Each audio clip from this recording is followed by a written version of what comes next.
পাথর। আজকে একটু গাঁজায় দম দিচ্ছিলাম হুজুর। গাঁজায় দম? ছি ছি ছি ছি ছি ছি ছি ছি।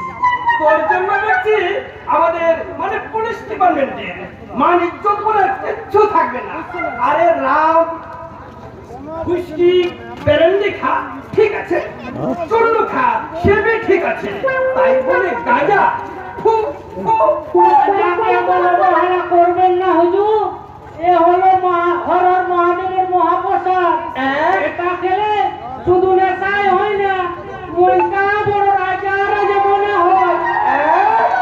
বলিস কি রে শুয়োর, গাঁজা খেলে রাজা রাজা মনে হয়? তাহলে দে তোর কলকেটা আমায় দে তো দেখি। বম বম বলে আমিও খানিকটা দম নিয়ে নি। সে কি হুজুর, আমার এটো কলকাতা দম দিলে আপনার কাজ যাবে না? আমি যে উঁচু জাতের ছেলে হুজুর। চুপ কর শুয়োর। স্বামী বিবেকানন্দ যে ছোটবেলায় সমস্ত জাতের তাতে কি ওর জাত গেছিল? না হুজুর। তাহলে দে কলকেটা আমায় দে দে।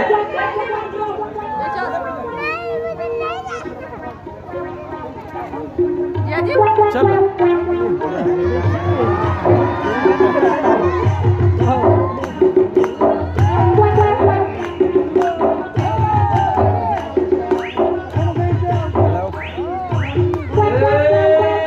বিপিন বাবুর কারণ সুধা ওরে একটা নেতে যেমন তেমন ওটা নেতে রোগী, আর তিনটা নেতে গানা চারটা নেতে সুখী।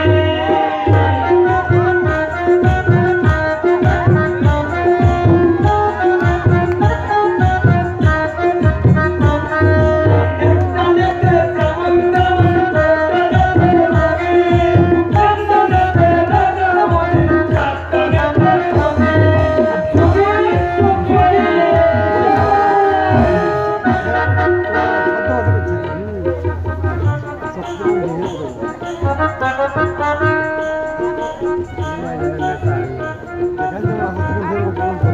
একই রে বাবা।